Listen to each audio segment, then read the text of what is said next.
Next on Max TV, we take a look back at the magnificent Manuel Marquez. We preview Boxing After Dark, and we go through news and notes. Coming up on the next round. And welcome to the next round. Steve Kim joined as always by Gabriel Montoya. We go over everything in the game of boxing, a jam-packed show. We begin round number one, where it was the magnificent Marquez at the Toyota Center in Houston, Texas, for the lightweight championship of the world. Juan Manuel Marquez turns the tide, stopping the baby bull Juan Diaz in 9 pulsating rounds, beginning this HBO telecast for the WBA featherweight title. Chris John and Rocky Juarez across the board, they fight to a 114 draw. Gabe, I think it's very, very easy to describe Juan Manuel Marquez. Magnificent. Yeah, absolutely, man. It was just mind-blowing. I mean, what a great fight.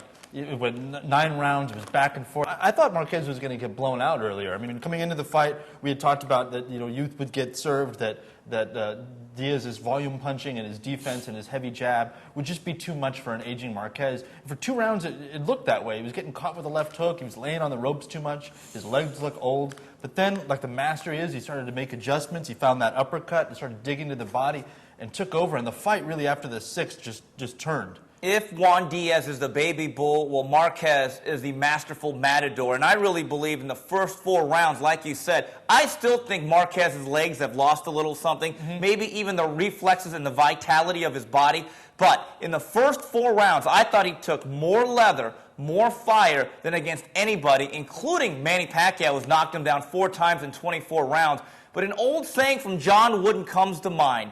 Don't mistake activity for achievement. The quality of punches, especially in the middle rounds, started to go towards Juan Manuel Marquez, and those body shots and those uppercuts, I thought really slowed down Juan Diaz and made him much more susceptible to be timed in the later rounds of that fight. Yeah, watching the fight as it was going on, I was actually reminded of something Bernard Hopkins said right before he fought Joe Calzaghe. And he said, if this guy throws 1,000 punches, that means there's going to be 1,000 openings. And for a master counterpuncher like Marquez, he began to find those little openings as Diaz was getting off his shots.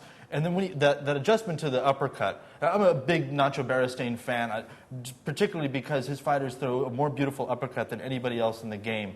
And those uppercuts that he finished Diaz with were just picturesque. They were a thing of beauty. Marquez doesn't throw combinations. He weaves them like a tapestry. I mean, that is true artistry, what he does with those combinations with balance and torque. And as I suspected, even though Marquez was the blown-up lightweight against the natural 135-pounder, I thought it was clear with the torque and the leverage, Marquez, Gabe, was the stronger puncher, punch by punch. Yeah, it was just technique did everything for him. I mean, the way he was able to just turn over that final uppercut and just drop him on his back, everything. He gets the most out of his tiny frame. And he didn't really look all that much smaller to me, to Diaz. He looked pretty good at lightweight. Well, actually, at the weigh-in, he's a little bit taller than Juan Diaz. And obviously, if you take a look at his physique, I mean, Juan Diaz is what he is. He looks like a stack or a lump of mashed potatoes. Well, Juan Manuel Marquez, at least physically, throughout the shoulders and through his torso, has made the adjustment to being a big, strong, strapping 135-pounder.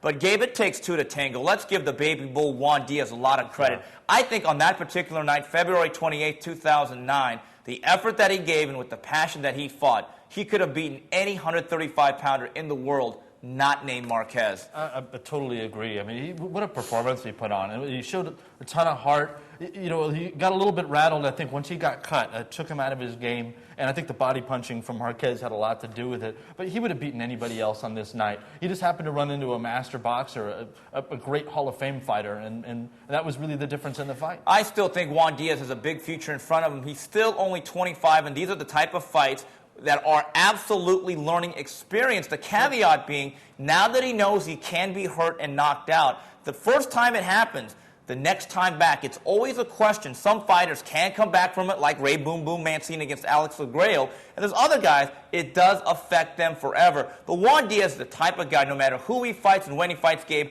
I want to buy a ticket. He is must-see TV. Absolutely, and I don't think you should take an immediate return match with Marquez. But if Marquez ends up hanging around at lightweight and cleaning up, particularly taking on some of the people that some of the winners from Lightweight Lightning, which is coming up soon, I'd like to see this fight again.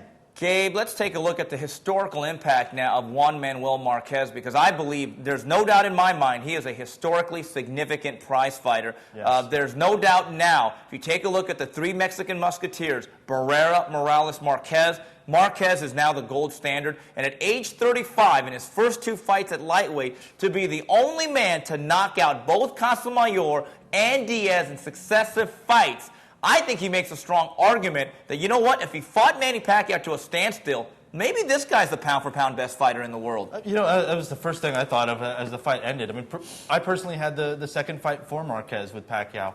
There's no question. If Pacquiao is 1, then he's definitely 1A. I mean, they need to fight a third time. They got to settle the score. We got to find out who is the best fighter in the world. Juan Manuel Marquez wants a third fight for Manny Pacquiao, but if he can't get the Pac-Man, he says he's going big game hunting.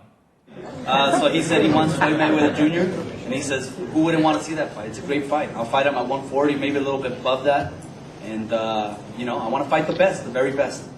And those are the words of the victorious Juan Manuel Marquez, who says he wants the pretty boy Floyd Mayweather. Here's what I think, Gabe. I think that fight's unrealistic. Number one, economically, you're not bringing out Floyd Mayweather for anything less than $20 million. For as great as Marquez is, that is not a $20 million fight. There's also the size factor. I don't think that Juan Manuel Marquez goes above 140. Here's what I think. I think that is a way to publicly embarrass Manny Pacquiao, perhaps even goad him. What I think may be the more realistic option, if Ricky Hatton should defeat Manny Pacquiao, well, that guy's a natural 140-pounder. I think that fight between Hatton and Marquez can be made. After all, they are both under the Golden Boy banner. Yeah, that's a big key to it. They're both under the same promoter, and I got the exact same sense that there was a little bit of a gleam in his eye when he was taking a dig at Pacquiao, basically saying, you're the best fighter in the world, then come and prove it, because you haven't in 2 fights against me. I mean, really the only difference in those fights is the knockdowns. So Mayweather's way too big. I think he's too fast. And at this point, he's not coming out of retirement to fight a master like Juan Manuel Marquez. He's going to look for the smaller guy in Pacquiao or Hatton. I love a Pacquiao or a Hatton-Marquez matchup. I mean, that's his classic, brawler versus a master boxer. If he should be able to beat Ricky Hatton at 140 and be the first man to beat him at junior welterweight, I really believe you can start to make the case, is Juan Manuel Marquez a top 10 to 15 fighter of all time, Gabe? Certainly. And you could make the case that he might be the best fighter of our generation. I mean, look at his career. I mean, it's to knock out the 2 top lightweights back-to-back is an unprecedented thing in this era. I mean, look how we surpassed Barrera. They both struggled. He lost to Pacquiao. He won the first fight, but got blown out in the next 2 fights. Barrera has never really been that competitive with Pacquiao. And here's Marquez, who's taken him to the limit and has moved up and been completely successful. At 35, it seems like the sky is still kind of the limit for him. And Eric Morales was always carefully pushed aside when it came to discussions of Juan Manuel Marquez. And for my money, to these slanted eyes, he beat Freddie Norwood in 1999, and the Chris John fight in Indonesia was an absolute travesty. I really believe it's been a very long time since someone has really legitimately and cleanly beat the magnificent Juan Manuel Marquez. Beginning this broadcast was a tight featherweight battle between Chris John and Rocky Juarez. I know we saw the fight in 2 different places, and it looks to me we may have seen 2 different fights. Here's what I think. I believe in professional, hard, clean punching. I'm not a big fan of this amateur style of scoring. I don't care what the punch stats say. They should be thrown into the ocean. This is not amateur boxing. I thought the hard, clean shots were landed by Houston's own Rocky Juarez. I thought he finished strong, and I thought he should have been given this WBA title. Sitting there, I mean, you were at ringside. I was in big, comfy chair side. And I had it a draw. Mm-hmm. When I tallied it all up, I had the feeling that Juarez may have lost, but then when I looked at my score, it was a draw. But I can see your point. I mean, he was landing the harder shots, and the shots that he was landing early paid off at the end. He had John ready to go. I thought John was just merely surviving in 11 and 12. And a big case can be made. The guy that lands the harder blows, this is a fight. It's not amateur boxing. It's not tap, and I'm going to move away. I wasn't that impressed with Chris John, to be quite honest. When he took over the fight, I found it to be a very boring fight. Gabe, I'm actually impressed by his toughness. He took a lot of hard body shots. Another point that I want to say is, I don't know if body shots are even counted anymore the way they should be in professional boxing. No. You can understand that in Olympic boxing with AIBA, but I think once again we got to redefine what is a scoring punch and what constitutes the winner of a fight. I will say this about Rocky Juarez. Last week I compared him to that sports car that gets in the middle of the lane, the slow lane, and goes at 55 and gives right away. Now this time again, he didn't exactly go into the fast lane bursting out at 120, but I think he at least got into the second or third of the left-hand lane and got to about 75. The one thing that will always be frustrating about Rocky Juarez, he does not shift gears very quickly. No. I believe the one underrated weapon that he does not use enough is the double jab to close the gap and get low with the right hand. There were too many rounds in the middle rounds where I thought Chris John had airspace and was able to peck at him with the jab and right hand. But I do think, again, when it comes to hard, clean punching, I do think Rocky Juarez won this fight, but I get the sense he's come excruciatingly close against Barrera the first time. Yeah. He came very close against Chris John. Maybe he's one of these guys like Oba Carr, very gifted, talented fighter. Maybe it's just not meant to be. Yeah, he showed up in the beginning of the fight, and there was more passion, there was more immediacy, and just a faster start that I'd seen from Rocky Juarez, and I think ever. But then the middle rounds, he got a little, it seemed like the real Rocky Juarez showed up, and he downshifted and was very slow, and I think the cut kind of threw him. But then, later on, he picked it back up. I just, coming out of it, I wonder, is this, his swan song? Was this as good as he gets, as passionate and as hungry as he gets? And if they do a return match, is he going to be able to match this intensity? And I tend to wonder about it. And if they do have a return bout, does the Dragon and his team decide to go back to Houston, Texas? Because they're of the firm belief that we got the shaft here. We're not going back to H-Town once again. That's perfectly understandable, but I thought overall, being there, 15,000 plus, I thought it was a great atmosphere, another great night for boxing. And Gabe, it goes back to what we've been saying. If you put fights locally that belong in that jurisdiction, you price the fights affordably, and you actually promote and market the events, boxing can be alive and well in these very big cities. Week after week, we've seen it. From the Mosley fight to this fight, you got to bring the boxing back to the fans. You take it out of the casino, and all of a sudden you have this electric atmosphere. The fans become a part of everything. They can show up. They don't have to travel to Vegas, which is a very sterile atmosphere, as we've said. The high rollers get all the good seats, and they don't show up till the main event. And 9 times out of 10, they don't even know who's fighting. We need to keep bringing it back. Gabe, 2005, I was there for Krause Castillo, maybe the greatest fight I've ever seen. And for about 7 rounds, while the fight was still great, there was no atmosphere because there was only about 3,500 people paid. And here's what I think. A large facet of this fight was the emotion and the atmosphere inside the Toyota Center. Well, that's it. The magnificent Marquez reigns once again. We come back. Round number 2, we preview Boxing After Dark. And we're back. Round number 2 of the next round. Steve Kim, Gabriel Montoya. This week, Boxing After Dark is in San Jose, California. A triple header of action. Junior middleweights James Kirkland at 24-0 takes on Joel Julio at 34-2. Junior welterweight prospect Victor Ortiz with a record of 23-1-1 takes on the tricky Mighty Mike Arnaudes with a record of 21-2-2. And then junior lightweight hometown favorite from Gilroy, California, the Ghost Robert Guerrero at 23-1-1 takes on Duad Jordan at 23-0. Let's go back up top. Kirkland Julio, I think, is explosive. I think it's a dangerous fight, and I'm going to go right off the bat. I'm going to order the upset special. I think Julio has the puncher's chance. Guess what, Gabe? I think he punches it. I like Julio mid-round knockout. Wow. How do you like them apples? I don't like those apples. I'm a big Kirkland guy. On paper, Julio's got more experience. He boxes just enough. He's become more of a boxer over the years, and he's got that explosive power, and he throws a lot of punches. The thing is, I think Kirkland is much faster. He's a southpaw. He uses that style. He comes right at you out the gate.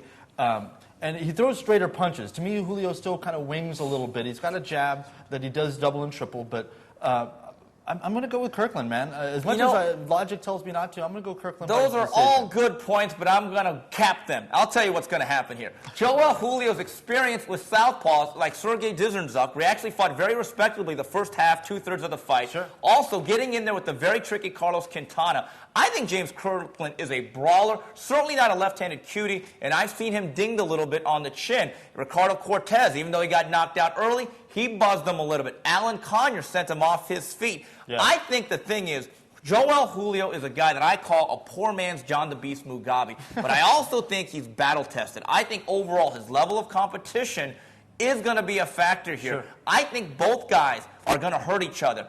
I think that Joel Julio's been through a little bit more than James Kirkland. I think this is going to be a hell of a fight. It could turn on one single punch.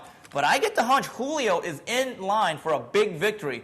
I think this is going to be the night. I think really a big key to this fight is going to be tempo for James Kirkland. You know, he likes to come out the gate like young Tyson, just comes running across the ring, and that leaves his chin wide open. I think his chin is better than it's been shown. It's just that he leaves it wide open trying to attack so much. If he can kind of meet out his energy a little bit, and Wolf can kind of keep him calm in the first rounds, first 3-4 rounds, he'll have more left later on. But if he blows out all his energy like he's been prone to, like he did in the Brian Vera fight, he's going to be in deep trouble later in the fight. If I'm Joel Julio, I look for opportunities to drill that straight right hand right down the pipe. One thing Kirkland does technically, I do think, is in there, he squares his shoulders up and becomes a very flat surface to hit. But I love this fight. Also on this card, Gabe, Victor Ortiz, Mighty Mike Arnautovic. I think Ortiz has every single physical advantage. I expect him to win this fight, but Gabe, I think there's going to be some tricky moments. Arnautovic is one of these guys who does not have a big knockout percentage, but you know what? When he turns over his punches, he can hit you with some blind shots, and he's gone toe-to-toe with big, strong guys like Juan Urango. I think Victor Ortiz wins, but I think it's the toughest fight to date of his pro career. And this is kind of mirrors the fight we were just talking about. Here's a guy in Arnautovic who's he's lost to Kendall Holt. He lost his title in a really good fight to Ricardo Torres. He's the more battle-tested guy, and I think Victor Ortiz has taken a big step up against him. I still got to go with Victor Ortiz. He's the more explosive puncher. I think he's the more polished guy. He's a more consistent guy. So I'm going to take him, not by knockout, but by a really strong decision, probably like 8 rounds to 4. 2 points here. Victor Ortiz has been sent off his butt before. He's been knocked down. Sure. So I'm not so sure how good that chin is. I don't know if Arnautovic is going to test it, but from Arnautovic's standpoint, I thought he got robbed against Ricardo Torres, but I think he let him off the hook. Fought a very bad fight against Kendall Holt. Here's what I think. At this stage of his career, Mighty Mike Arnautovic has to be the more desperate fighter of the two, because he loses this fight, he's headed to ESPN2 for at least a couple of years. And then hometown sensation, Robert the Ghost Guerrero, 23-1-1, takes on an unknown guy by the name of Duad Air Jordan. I don't know much about Jordan. He's had one fight in Las Vegas, the rest have been in Indonesia. I think he's an unknown commodity. Here's what I think. Logic dictates to me that Golden Boy has just signed Guerrero. They think they could build a ticket seller and an attraction up there in Northern California. They wouldn't dare get him beat, would they, Gabe? Well, you did say Golden Boy. Oh, boy. You said Golden. I didn't say anything. I don't know. This is an unknown guy. We could find out maybe he's the next Chris John. We could find out that maybe he's much like some of the fighters we see that come out of Colombia that have got who's that guy a couple weeks ago that got knocked out? Well, Dionisio Miranda's a guy like that. Right, exactly. When you come up, he's got this nice record, he's got a nice KO percentage, and then he just gets blown out. I mean, anything could happen. I mean, I get a little scared about Golden Boy's matchmaking skills sometimes, and I wonder if maybe they've put him in too tough. Well, I think that's a very legitimate concern based on their history. But Robert Guerrero, I know he fought a spent bullet in Adel Ruiz back on January 24th. But let me tell you something, Gabe. Physically and technically, just looking at his body and the way he blew him out, I think this is a kid really coming into his own. I think this kid could be one of the standout boxers of the next 5-6 years. I totally agree. I mean, and he's a gym rat, man. He took a really long time off working out his promotional problems, but he stayed in the gym, and it really showed in that fight. Yeah. I mean, his body looked great. Moving up in weight really seemed to do a lot for him. He seemed much more energetic. He said he didn't have any troubles making the weight. I'm really excited to see him over the next couple of years. Gabe, we got to hand it to HBO. I know on this particular form, HBO's taken a lot of heat, and deservedly so. But I think so far in 2009, they are off to a brilliant start. I thought last week's show was a fight fan's delight, and I think this triple header is really what Boxing After Dark should be about. Yeah. Good, young, hungry fighters matched against other good, young, hungry fighters where the movers and shakers, they win, they do different things. The losers have to think about things, but they're not completely dead. I love this triple header. Yeah, I've been waiting for this fight all year, man. I mean, being a huge fan of Kirkland and following him over the years, I've been wanting to see him against Julio all this time. I'm a big fan of Victor Ortiz. I think he's going to be a big star in boxing. And then, we've got the Guerrero who's making his comeback. You couldn't ask for anything more out of this. And a lot of times we're kind of critical of HBO, or I am, not making good fights. But this isn't one of those cards. This is a great, great card. I'll be on record right now saying this, Gabe. They will have at least one upset, and I think they'll have at least one very good fight. And there's not much more you can ask from a triple header. We come back, we wrap it up with news and notes. And we wrap things up here on the next round. Steve, Kim, Gabriel Montoya talking boxing. It was another edition of Showbox from the Prudential Center in Newark, New Jersey. Cruiserweight champion Tomas Adamek with a TKO in 8 over Jonathan Banks. And leading off this broadcast, middleweight elimination Giovanni Lorenzo, TKO in 2 over Dionisio Miranda. Just as we expected last week, Jonathan Banks is a talented guy, but very, very untested. And I thought he had some early success. But Gabe, when he was swimming in the kiddie pool at 3 feet, he was okay. As he started to get to the deep end, he started to waddle a little bit, started to flounder. As you took him out to the beach, into the ocean, he got drowned. Yeah, he got drowned big time. It was one of the most brutal knockouts I've seen in years. He seemed, very tight to me, Banks did, early on. He was kind of just shaking that right hand, getting ready to throw it. He looked exactly like a Kronk fighter, low lead left hand, which I still don't understand why, because he kept getting hit over the top with it with the right hand. And Adamek is just, he's a little engine that could, man. He just kind of slowly moves forward, picks up steam, and found his range. And I think once, around 2 or 3 passed by, Banks just seemed a little lost. He seemed confused. Well, Gabe, I thought the first 2 rounds, the speed and the sizzling right hands of Banks, they did trouble Tomas Adamek, but you used the word tight, and I absolutely agree that Jonathan Banks in the first couple of rounds was working very, very hard to sustain a very small advantage, while Tomas Adamek just looked like a seasoned pro, and he said to himself, you know what? I'm going to give you the first 6 to 9 to 12 minutes because I know I got 36 minutes to work. And by the 4th or 5th round, when he started digging hard body shots, he took places that Jonathan Banks had never been. And that absolutely showed. And I thought it was a very curious decision by Emmanuel Stewart, the lead trainer, to throw your guy into a fight that's very, very tough in a hostile environment, not to be there and not to take the Saturday early morning flight to Houston. I just really wonder psychologically, if you're Jonathan Banks, you want to hear Emmanuel Stewart in the corner. Nothing against the other guys, but it's like having that substitute teacher. And more than ever, I think he needed Emmanuel Stewart. Not that it would have made a difference. Yeah, I don't think it would have made much of a difference. It might have settled him down a little earlier. But, the way Manny Stewart works the pads or does sparring for his guys is that he's in the ring and he's talking to them. And there's a kind of a comfort zone of hearing Manny's voice and hearing just your trainer's voice. I got to say it, Gabriel. You got to jab this guy. You got to be like I got to tell me motherfucker. You got to do all this stuff over here. You cannot let Adamek close the gap. He is like a young Roberto. I mean, he didn't hear that. That made me calm. But you know what? I don't think that it would have made a difference because Adamek, in my opinion, right now is the best 200-pounder on the planet with the dismissal of David Haye and until Bernard Hopkins, who I think stylistically can really trouble Tomas Adamek. But I think Adamek is the new Arturo Gatti for main events. This guy is exciting, he's solid, and he is a draw. I mean, what an atmosphere in Newark, New Jersey. Oh, it was unbelievable. And I think it just came down to, pro versus contender or prospect. As Adamek opened his bag of tricks and started slowly throughout the fight, pulling out one tool after another, you realize that Banks, all he really had was kind of a flicking left jab and a right hand. And really the biggest thing that happened is when he landed his Sunday punch and Adamek took it and kept coming, fight was over. I still wonder why Eddie Cotton even allowed Jonathan Banks to continue. I thought Banks showed a lot of courage getting off his feet and getting back up. But let me tell you something. The look on his face, as he kind of looked like a bruised and battered version of Baron Davis, look-alike, by the way, I would not have allowed that fight to go on because I thought those last 2 punches, Gabe, were vicious, and I thought they were unnecessary. They were totally unnecessary. Cotton was not in the right position. 1, he was in the way of the camera, which kind of bothered me because I was watching it on TV. But 2, he wasn't in between the fighters. He had to get back around Adamek to stop the fight. I wonder if Banks is ever going to be the same. It was a little bit Ray Mercer versus Tommy Morrison-esque. Yeah, Gabe, if I'm Kathy Duva in main events, I have something here in Tomas Adamek.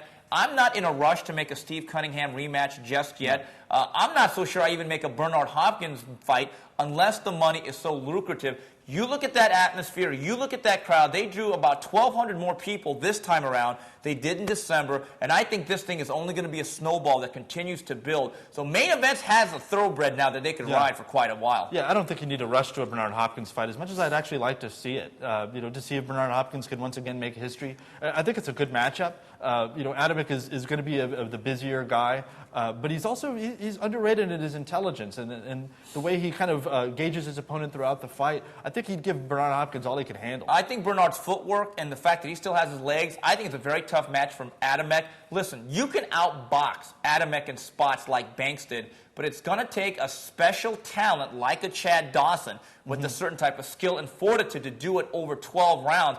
I certainly think Bernard Hopkins, if he doesn't flip over and turn old one night, has the tools to really give Adamek fits. But I think Thomas Adamek is clearly turning into one of the true legitimate ticket sellers in the game of boxing. Gabe, Lorenzo Miranda, I think to me it was a matchup between two guys that are just guys. I think Giovanni Lorenzo won the right to get beat up by Arthur Abraham. Yeah, that's absolutely right. The winner of that fight was going to be the guy that's going to lose to Arthur Abraham next, as he waits, around for Kelly Poplick to finally, settle who's the best at 160. I thought it was a pretty entertaining scrap, but a lot like Adamek and Banks, it came down to one guy could take the other guy's power, and obviously, Lorenzo.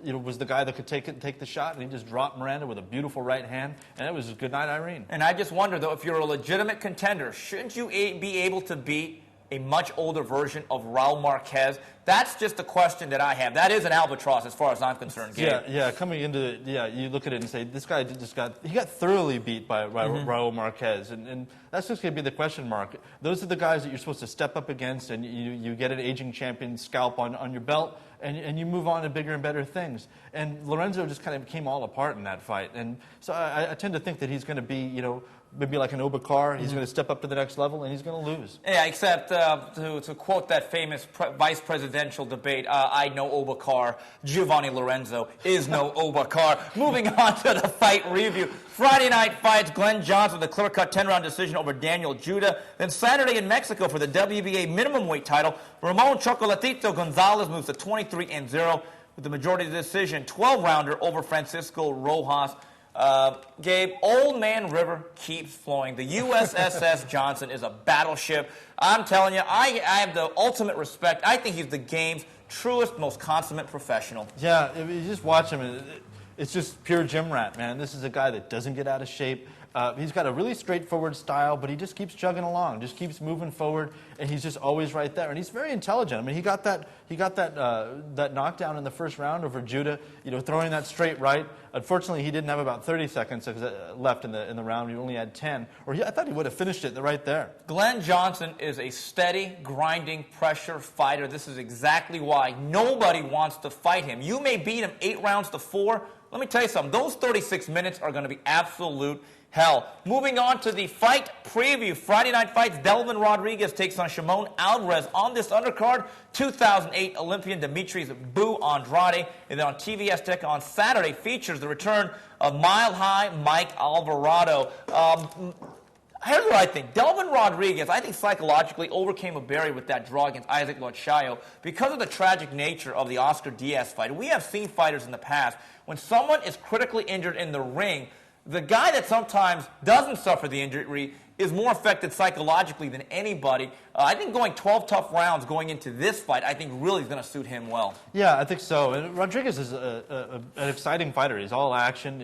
I always enjoy seeing him. I mean, he's got a couple losses, but I'd look for him to kind of to win this fight out. He's the bigger guy. I know Shimon Alvarez is prepared with Kermit Cintron, but I'm not going to make much out of that. I think Rodriguez has got more power, he's more explosive, and I think he's got more experience. Yeah, one thing Delvin Rodriguez can do with the right hand, he can kick, but at the same time, he did get stopped by Jesse Feliciano, a tough but limited fighter. I think Delvin Rodriguez is one of these guys. He's probably not a top 10 welterweight, but I certainly think he is among the top 20 or 25, and he does usually make for very good TV. Here's an underrated prospect that I like, that I think has gone and gotten better by leaps and bounds. Mike Alvarado, who was really a high school wrestler 2 or 3 years ago. I saw him fight. This guy was catching more than Yogi Berra or Mike Piazza. But you know what? I think he's really turning into a very good young professional fighter. Yeah. The punches are getting straighter. He's moving more. He's getting his range more. I'm really excited to see him again. I was really impressed. I saw him for the first time in his last fight, and I loved what I saw. I want to see more. I think in 1 year, a 140-pound battle between Golden Boy and Top Rank could be a hell of a fight. Victor Ortiz and Mike Alvarado, and you throw in a guy like Tim Bradley into the mix, there's going to be some stuff going on at 140 down the line. Yeah, 140's heating up, and you can't count out Kendall Holt. You know, he's still there. Good young champion. Ricardo Torres is still there. 140 could be, like this year to me, 154 is a new 147. And I think, about a year and a half, we're going to be talking about 140 the same way. All right, well, that's it for this week's show. On behalf of Gabriel Montoya and the rest of Max Boxing, until the next round, goodbye, everybody.